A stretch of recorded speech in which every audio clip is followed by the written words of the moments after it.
I am so happy to be doing another interview today on the podcast, and I am so happy to introduce Caelan J. Peters on as our guest today.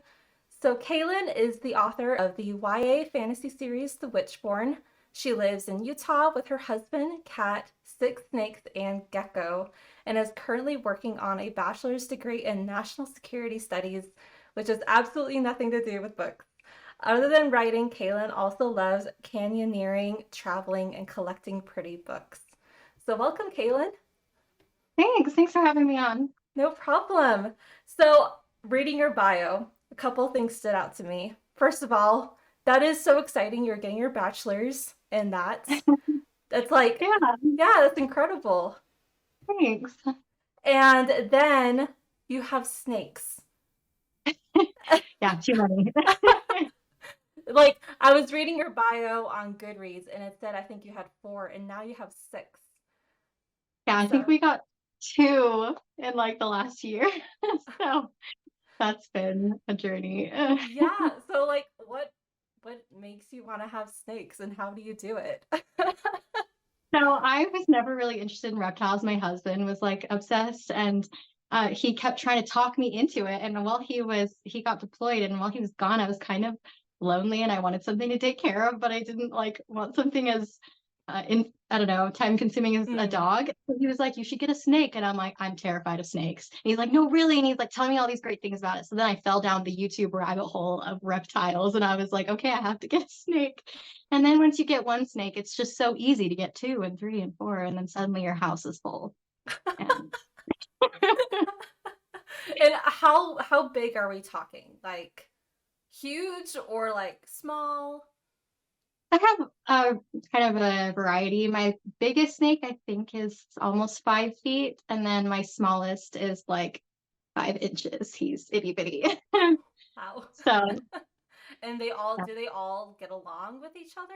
I don't know how like snakes interact. they're pretty nice to solitary animals, so we keep them in separate enclosures, but like Okay. we put them in a pile to take pictures and stuff, and they don't really care. Okay. So,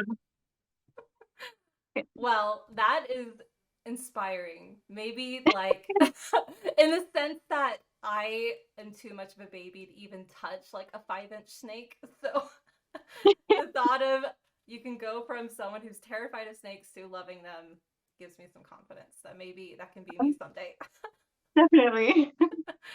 All right. Well, I am just so happy to have you on. We've been friends for a while and we've done writing retreats and writing sessions and gone to conferences together. So, and it's been a while since we chatted. So, I'm really happy to have you on. We can talk and catch up. Yeah, for All sure. right. So, let's get to know you a little bit. So, tell us just when writing started for you and what your journey's been like. Yeah, so I kind of dabbled when I was like in junior high, like just short stories here and there, but I was really into like theater and music and dance and all of that. So that kind of took all my time. And then I think when I was 15, my grandma gave me this book for Christmas and I kind of felt obligated to read it. And it like totally swept me away. And I was like, this is so cool. You can like transport other people to the fantasy worlds in your head. Like, I need to do this. And so then I started writing my first book, and it was just kind of full steam ahead from there. I think I finished it in like 9 months or something. And I was like, from the second I started, I was like, I'm going to publish this because I was like, the whole point was I wanted other people to experience like these worlds. I was such a daydreamer growing up, and I like had all these worlds I would always explore. And I was like, I want other people to experience that. And so I think I was 17 by the time I was trying to publish. And I kind of ran into the whole like indie versus traditional publishing debate going on. And I kind of come from, my dad is an entrepreneur and he definitely raised us with the ideology of you can, own your own business and be your own boss and make your own way and everything. And so I kind of had that bias already. And then there was also just a lot of limited information on traditional publishing at the time. I think that people who are actually working in traditional publishing weren't speaking as openly about it as like indie published authors. And so I also had kind of a one-sided information on that as well. And so that's kind of, I hate to say it, but why I chose indie publishing to begin with. And so I kind of started down that path and did a really poor job of it. I actually published that book, and it was up for 6 months, I think, but I was found myself being too embarrassed to actually tell anybody about it or like try to market it. Like I didn't want anybody to know that I'd published it. And so I took it down and kind of was a little bit lost. And that was like the first time I felt lost in the writing journey, because I felt so confident to start out with. So I finished the second book in the series and realized that there was like this total shift in tone from the first book to the second book. The first book was like urban, really younger leaning YA fantasy. And then the second book was in a whole new world, and it was a little more mature and a little bit more violent and edgy, and I mean, as edgy as YA gets, but and so I was like, this isn't not going to work. People who like the first book won't like the second book, and vice versa. And so I kind of just like felt stuck. I was like, I don't want to start all over because I've been working on this story for so long. And then my mom was like, well, why don't you just combine them and do like a dual timeline? And I was like, that's brilliant. So that kind of reignited my desire to like return to publishing. And I was still very much, I'm going to be indie. I didn't consider traditional publishing at all. Like it just never even crossed my mind, just because I really bought into some of the myths that were being circulated about traditional publishing. And so it totally scared me off of that route. But I finished getting the book ready to publish, and I was planning on fast releasing because that's kind of what everybody was saying was how to succeed in indie, was to like have a lot of books come out at once and they can kind of feed off each other. So I was like, yes, I'm doing that. And then so I was going to write them all and then publish them really quickly. But being on Instagram and like joining the book community and like making all these friends, like it was wonderful. That was a great part of the journey. But it also kind of put this pressure like, oh, I need to be publishing. I've been writing for 7 years. Why haven't I published? Why don't I have a book? Everybody else has a book, you know? Mm-hmm. And so then I think I pulled the trigger a little soon, because I had the second book was with beta readers, the third book was drafted, and I was like, I can publish and market and write and edit all at the same time. That's fine. And it was fine for a little while. And that was kind of a really interesting time, because I only had to work part-time. So it kind of became like a full-time thing for me. And I was able to put like almost all of my energy and time and heart into this. And that was my dream from when I was 15, to be able to do it all full time. And so that was really great. And I wasn't really expecting much to come out of the first book, because I was very much like, okay, it's a long game. You have to have a lot of books out. So I wasn't really expecting much return on the first book, and really trying to manage those expectations.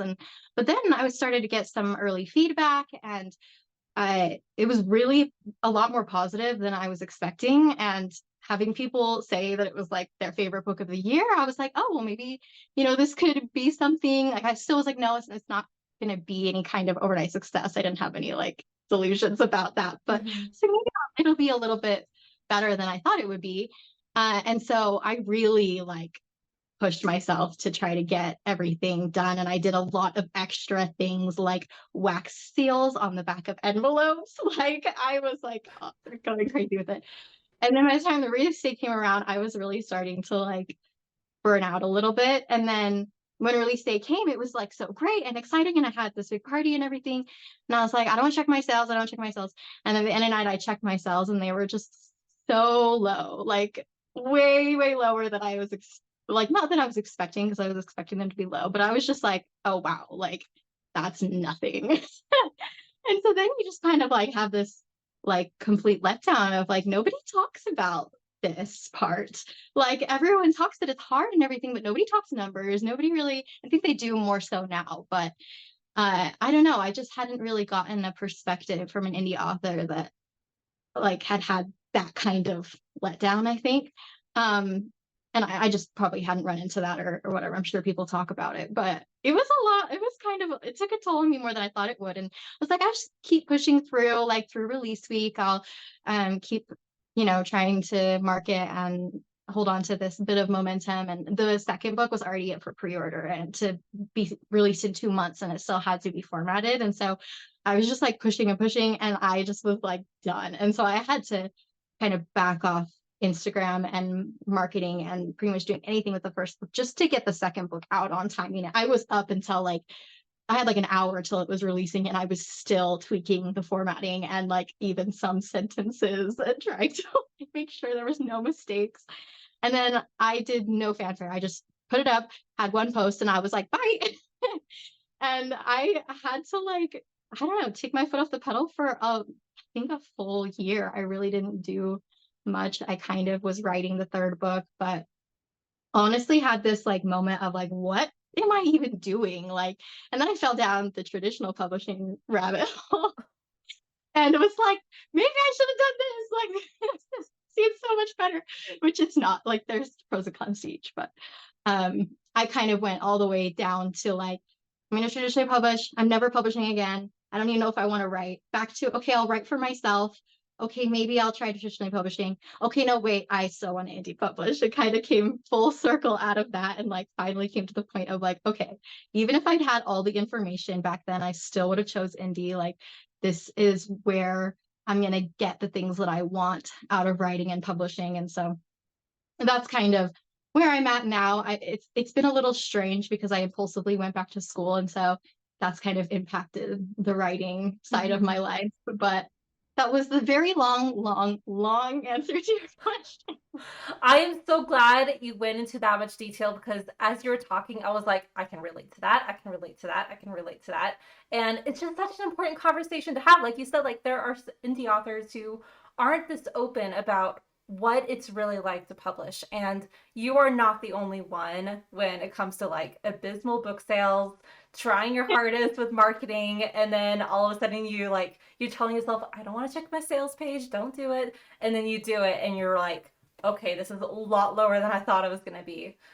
Yeah. So it's very true. And kind of backing up a little bit when you're talking about when you wanted to publish, when you said you were 17 when you published the book and then you took it down. That is like guts because I I mean I also felt that embarrassment as well. Like I did not write at all during my high school or teenage years because I was too embarrassed to admit I wrote a book and I have a fantastical world living in my head, basically. But I think that's amazing that you went out and you published, and I mean, you had that influence from your dad being an entrepreneur, and yeah, so I can totally understand how you would want to go that path. Um, but then, and then that book you published, is that Desires of the Immersed? But then you tweaked it up, or was it a completely different book? Yes and no. It was technically, I guess you could call it a prequel to the series that's out now. Okay. There are some scenes in Desires of Immerse that come from that. I kind of, if you read it, it jumps into the past, and most of those past scenes are from that original Okay. manuscript. So, yeah. Cool. Yeah, because when you were talking about like the second book being like more urban fantasy and then like your mom suggesting like combining them, I was like, is that Desires of the Immersed? Because like we get that like dual POV and we have like two different worlds that we're hopping between. So anyway, I was curious about that. Yeah. Um, but yeah, like thank you so much for like opening up about your indie publishing journey because you're not the only one. And I think a lot of people will gain comfort to know that they're not alone because I think there's just so many indie authors out there who are just struggling. And it's just like no matter how much effort we put in, it's still like sometimes I kind of trust I've been thinking about this often about like what is it? Like I feel like there's so many different factors that could play into why a book doesn't sell well. Like is it the cover? Is it the title? Is it the genre? Is it like the marketing strategy we're using? There's just so many factors and it's just so hard to figure out what it is until you get into it. And it's hard because then your mind goes into that rabbit hole of, you're pushing so hard and then you hit a moment where you're just I need to like get off social media. I need to stop doing this, which is why like with your second book, you just did that post and then you were like, bye, and then you were Yeah. gone again. And yeah, I was kind of doing that with my sequels, and I was like that off and on as well, where it's like, okay, I'll put lots of marketing in. Okay, bye. I'm gonna be gone for a few months. Okay, I'm back again, and yeah, yeah, totally there. Yeah, I'm glad I'm not the only one for Yep. sure.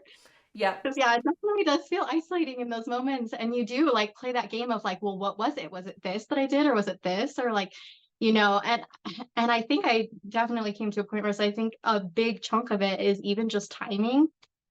And like that's something you can barely control because you think you maybe have timed it right, but I don't know, things shift so much, especially with how much things are changing as far as like publishing in general. It's becoming so much quicker and the trends change so much faster. And I don't know, people's attentions jump so much more that it's like, I don't know, it's so interesting who catches the wave and like who doesn't. So I Mm-hmm. don't know. It's Yeah, so that's so interesting. true. It's like we look at like, okay, I'm gonna bring in Harry Potter for example, and I would have conversations with my husband like, why did Harry Potter become so successful? And he's just like, it was just published at the right time. He thinks it's super overrated. So anyway, and so he's just like, it was just published at the right time, and like Hunger Games, I'm sure it was just published at the right time, and then there are other books that are published, I guess, at the wrong time, quote unquote, wrong time. Um, and I don't know. It's just like, yeah, some books catch the wave and others just sink. So it's just, Mhm. but like, I think that your mindset that you had of, this is just my first book. I don't expect to have big success right now, and it does take several books in order to really reach a height that you are proud of. And we can even see like popular authors like Holly Black. It took her quite a while until she finally reached the fame that she's at now. But so I think that's like a good mindset to have. But yeah, it definitely is hard when you see the numbers, when you see other authors succeeding differently than you are. It can be detrimental on Yeah, our definitely. mindset. Yeah, and it's hard because you know you shouldn't compare yourself to other people, and like that's so like in our mind like cognitively, but then like somehow we still end up doing it. At least I do. Like you're not even needing to, and it's not even in a negative way. You're just like, wait a minute, like am I supposed to be doing that? Should I be in a different place in my journey? And so I think that can be tricky too, because even though like it's a long game, like I'm playing in my lane, I don't need to be comparing myself to others. Like it's just such a natural thing to do. So, Yeah, yeah, it totally is. It's like you can't help but compare. But I think like yeah, what matters is what are you going to do with that thought of comparison? Are you going to let it mhm. like get to you really hard, or are you just going to be like, "Oh, hello thoughts. I recognize you. I'm going to move on." I don't know. I That love that. that's something I'm practicing currently. Some days Yeah. are easier than others, but it happens. Mhm. The comparison does happen. And Yeah, for yeah. sure. Yeah. All right. Well, let's talk about your book, Desires of the Immerse, which is the first book in the Witchborn. Tell us a bit about what that book is about. Yeah, so it's a YA epic portal fantasy with elemental magic, and we follow mainly Taylor, who is kidnapped by her ex-boyfriend and shoved off this really big waterfall, and then she ends up in a whole nother world that's pretty brutal, and she learns some things about her past, make her question everything. Very dramatic, ominous. Oh, I think you went mute. I should have turned Okay. my phone on silent. That was my phone. But anyways, but yeah, we follow multiple characters, and it's kind of like I would say the tone of An Ember in the Ashes with like the magic from Avatar a little bit. Like Ah, yeah, I got can see some that. Avatar inspiration for sure. So yeah. I love that. And I love that pitch line you got. Like, my boyfriend pushed me off a cliff and I fell into another world. Like that is just such a good catch there. Um, so I was wondering, so this is Portal Fantasy. What inspired you to write a Portal Fantasy? And specifically going from like our world to this fantasy world. Yeah, I think that's what I really liked to read. That book that kind of inspired me to start writing was a portal fantasy. And I liked Harry Potter growing up too, which is kind of portal fantasy. And then also, like I said, I was kind of a daydreamer growing up. Like I was the one in the back of the class, like eyes glazed over, off in my own world while they're like teaching. And I was always just thinking about, traveling to another fantasy world and like escaping. And so I think that's kind of what made me want to write that because I wanted, I don't know, to create that experience of like this could I don't know, this could not this could happen to me, but it's like a, oh, like you could just be hanging out chilling and then you could go to a magical fantasy world. It's just such an escape, I think, for me at the time, like those portal fantasies. And so I think that's kind of what made me choose. Yeah. Yeah, that's so true that I think all of us can relate to like our mind is a portal fantasy that Mhm. we all are trying to escape this world into this fantastical world. So I like that you explored that. And in your book, you also have, like you mentioned, it had like the elemental magic. So what uh made you come up with your magic system? I think it definitely started with an obsession with Avatar. And just like that, I think for a lot of us that grew up with that, made us have this love for just elemental magic in general. And then also read Codex Alera by Jim Butcher, which added another like layer of love for elemental magic. And so then I started kind of creating my own while also I was reading or watching a lot of lectures from like Brandon Sanderson about magic systems. And I was like, oh, I want something that's like a hard magic system. So I was like, how can I don't know, make this my own and still like kind of keep that um cinematic flair that I feel like elemental magic systems have, which is like another big reason why I loved it. And so yeah, I think that's kind of where the inspiration started, and then it kind of just evolved into its own thing. Um, I also like wanted to have a soft magic system in my books as well because I kind of I don't know wanted to have a mix of both. And if you read the books, the main character, the Witchborn, is kind of a mix of everything, anyways. But so then I was kind of trying to do a soft magic system that was not elemental to kind of I don't know have that contrast. So I don't know. That was kind of a rambly response, but Yeah, well, I like that you wanted to you do the soft, do the hard, and no learning about like the magic system that Brandon teaches or like the Avatar magic system, just to try to make it accessible to different readers. So I like that. And then in the book, you also do dual POVs, and you have a character who's in our world, a character Taylor who's in the fantasy world, and what was that experience like writing in our world versus the fantasy world? Was it like were there some scenes that were harder than others depending on the setting or and tell me if I'm wrong or not. Was the timeline a bit different as well? I'm pretty sure it was, but I might be wrong. yeah, the timeline was tricky. I definitely bit off more than I could chew to begin with. And I kind of also found myself breaking every rule that I was taught about, like, oh, maybe don't do flashbacks and like don't do these really complex timelines with your first book that's going to be really confusing to the reader because it's going to be hard to keep everybody like on track because it does have the time moves differently from the urban our world to the fantasy world. So the fantasy world Mm-hmm. moves much quicker. And so I have characters that are in our world that have things happen over the space of a few weeks that happen like years in the fantasy world. And so that was also tricky to try to like make it not confusing that Mm-hmm. um the way that those matched up and then also just having so many different perspectives. I didn't go into it intending to have more than two, but because the world kind of expanded, and that was another difference when writing the two different um, sides of it from our world to the fantasy world, is that it was just takes place in one city with two characters. That's well, a few more than that, but pretty limited to five countries, a giant war, like all this history, 15 years of war, and trying to keep it all in my head at the same time. And then, so then I felt like I really needed to have more perspectives to like truly flesh out the story. And then I'm having perspectives happening in one country and then on the other side of the world you've got perspectives, and so then trying to get everything to match up, it kind of felt like doing like a 2,000 piece puzzle or something and just trying to make sure I didn't drop any pieces, but it was also a lot of fun. So Yeah. Yeah, I can imagine it being fun but also challenging at the same time, like you said, a 2000 piece puzzle.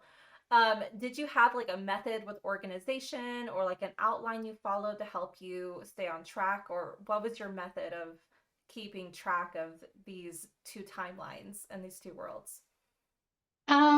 Very chaotic at first. I really much I winged it, and I think it maybe would have been a little bit smoother if I hadn't done that. I went through so many beta readers to try to get it just right, because instead of like trying to think it all through and like see the big picture and plan it out and piece it together before I was writing, I was just like oh, this would be great, right. Oh wait, no, we should do this, right. And then I would be like, okay, well that doesn't work anymore. So how do I fit these? And then it was just kind of this big mess, which then took like overhaul to get it right.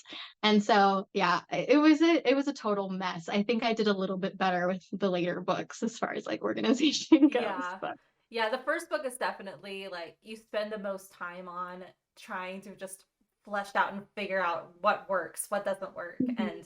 And then yeah, the sequels tend to be a little bit easier. Yeah. Yep, yep, definitely. And so with during your process of writing Desires of the Immerse and the sequel, what have you found to be your favorite part of the writing process and your least favorite part? I think my favorite part is the jumps that you take when you have, because I usually have like a general idea of like what the story's gonna look like. And then when I get into writing and then something just kind of clicks and I'm writing and it's all coming kind of off the cuff and it ends up being something even better than I'd even like thought it would be when I planned it out. And just kind of those little jumps of creativity that just, I don't know, feel like you're transported while you're writing and like the characters are kind of taking on a life of their own. I think that's definitely my favorite part. And then my least favorite part is probably line editing and everything that comes after. Yep, yep. I just find it like really tedious and I'm just ready to move on to the next story at that point. And then, yeah, formatting Yeah. is awful. And you did like your own formatting too. You didn't like rely on a formatter, right? Yeah, well, I did have the first book formatted by a formatter, and I did not have a very good experience. There was nothing wrong with them, they were great, but it was just tricky because then when you want to make changes, you're like constantly like sending it back and then they're changing it and then maybe they miss something. So then you're like proofreading it. And then too, like when the second book came out, I wanted to like add some things into the end of this first book. And then I was like, well, I don't want to pay to have them formatted again. And so it was kind of too much of a hassle to not just have the control of doing it myself, which I'm glad I did that. But I reformatted the first and the second book myself. And it's a nightmare. Yeah, So. I can imagine. I can imagine. I use like at this point I just use a software to just do the formatting for me. But yeah, like I like give so much credit to authors who do it for like themselves because it's like that is a huge undertaking. It's like What software do you use? I'm like, what is this software I need I in my life? I use Atticus. Okay. Yeah. It's like Okay. yeah, it's Look at yeah, that. look it up. It's a great program. And like you can't like well, I haven't delved a whole lot into like adding your own logos or your own fonts. I'm sure you can do that, but they like provide those for you and like they have a great selection and it's just easy to like put everything in order and all that. So, anyway, yeah, I Okay. recommend it. Yeah, that's awesome. Yep.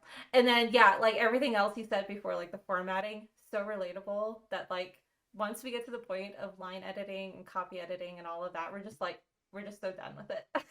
Like, can I Yeah. just please just be done with this book, move on to the next book? I have like because at that point we've like read it so many times. So many times. Yes. Yeah.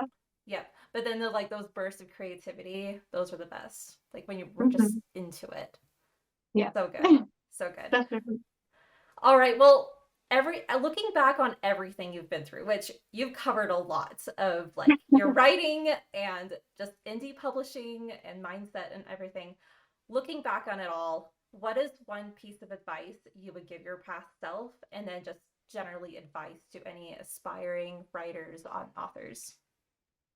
I think it would be that you don't have to rush anything and that taking another year or two to publish is not going to make or break your career. I think that when you are in the community and you see everybody publishing, and some people they publish like 3, 4, 5 books a year, and I think that even though you know in your head that it's a long game and that everyone's going to go at their own pace, and just because you only publish a book a year, or you know don't you write for 10 years before you publish, it doesn't mean you're behind, because it's not that kind of race. And so I think I would tell myself that it's okay to wait and write the whole series and publish when you feel ready, and when you think is going to be the best time for you, instead of pulling the trigger because you feel pressure, outside pressure. So I think that would be the main thing that I would tell myself and anybody else who's trying to publish.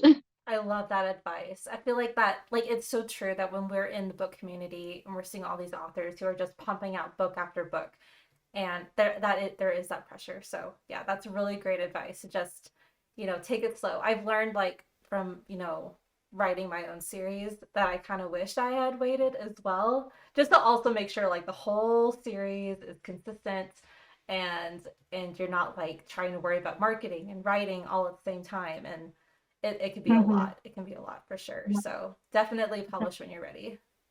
Mhm. Yeah, Yeah. Yeah, definitely. All right, let's get into some rapid fire questions. So, what is your favorite trope? probably the father figure who would burn the world down for their kid. Oh my gosh, that is so Love sweet. it. It's Oh, so so good. sweet. Okay, on that though, what is one book that has that trope that you recommend? Because I'm, like, on the hunt for a book with that trope. Okay, well, if you're willing to read 12 books, there's I the think I know Dresden where this is Files. going. Sorry, say that again. It's the Dresden Yeah, Files, I knew it. but but if not, Witcher, the Okay. I think is a good one. The whole series, but especially Sword of Destiny, the second collection of short stories, I think is a really Okay. good one. So All right. yeah. Good to know. I need to pick up those series. I know you've been, like, you rave about Dresden Files all the time. So I'm like, I need to read it. I got surprised. I don't know. All right. What is your favorite writing snack? um, does energy drinks count? That Just kidding. totally counts. Okay, probably that or maybe grapes. Okay. Energy drinks, grapes, great. And what is your favorite book currently? Currently probably either Sword of Destiny or Fable by Adrian Young. I've been really loving that one. Fable, Fable. Oh, is that the pirate story? Mhm. Okay, cool. Yeah. Yeah, that's a good one. And then what are you working on currently? Research papers. Kidding. Well, yes, also, but line editing the third book, and then also I have a spin-off in the works. So Perfect. Yeah, I remember you talking about the spinoff at one point. So yeah, that's awesome. And then, speaking of the third book, is there going to be a release date pretty soon for that? it was supposed to It's release supposed to be? last month. No, it's okay. I Take your do. time. I'm thinking what's going to happen is that I'm going to just have to finish it up over the summer between semesters, and so I'm really hoping that it will come out before I start fall semester this year. So Sounds like a great plan. And yeah, focus on your degree. So don't want to fall behind there either. yeah, definitely. All right, and where can readers find you? Instagram. I'm not super active there right now, but I am trying to get back on a schedule. So, and then I do have a YouTube channel, which I upload once in a blue moon. Cool. Awesome. So we'll have links to those in the show notes, or if you're on YouTube, it'll be in the description below. And we'll also provide links to where readers can find your books. All right. Well, thank you so much, Caelan. I had such a great time talking to you about just everything. I feel like this is just such a deep conversation about publishing and the realities of it and just your books. Yeah, it was great. Thank you so much for having me. No problem. And we will hopefully talk to you. Well, hopefully I'll talk to you later about just, we need to get together and do some writing stuff. Yes, So, definitely. yeah, definitely. All right. Well, have a great day. Thanks, you too.